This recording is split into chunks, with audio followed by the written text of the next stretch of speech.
Milao isan'andro izao ny taratasina Afiangany adi-tsaina fasaratina toreko izao fa fijaliana ny fiainana ivavaka mbahoana anampianao raha soata hitady izay asolo ay iadanana Jangeso akory sanatry no namoronako ity fa niala elo anao nandako anefa ho toy izao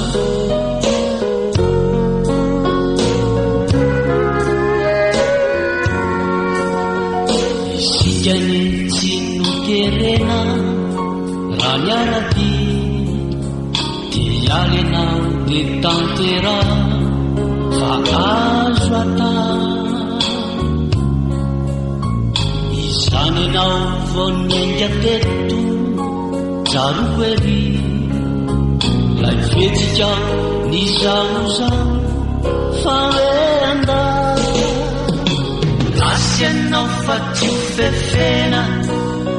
fititsy azo ifanerena Sufarafanya mintika fahailala Jandatsakuri sanatry nunanguratako ity fa niatsiarovako ny lasa teo anilana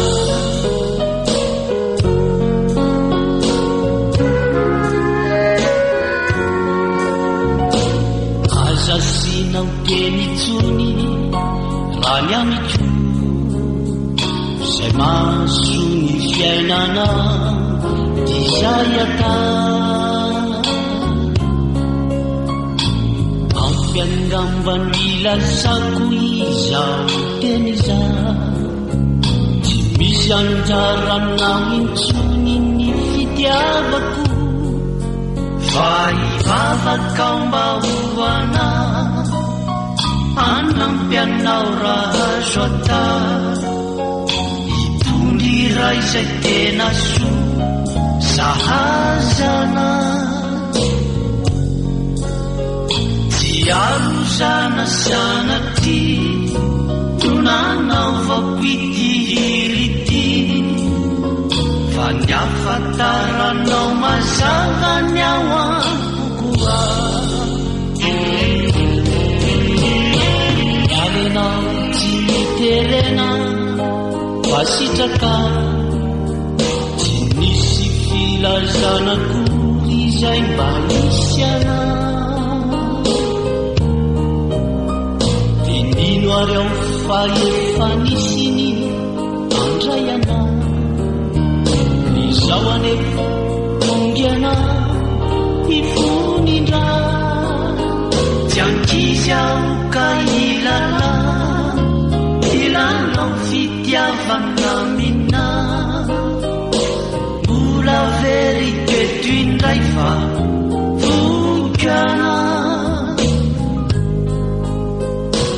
Aokako mba tsy hotsiny ny tsy amaliko anao intsony Matoarina de tsy tina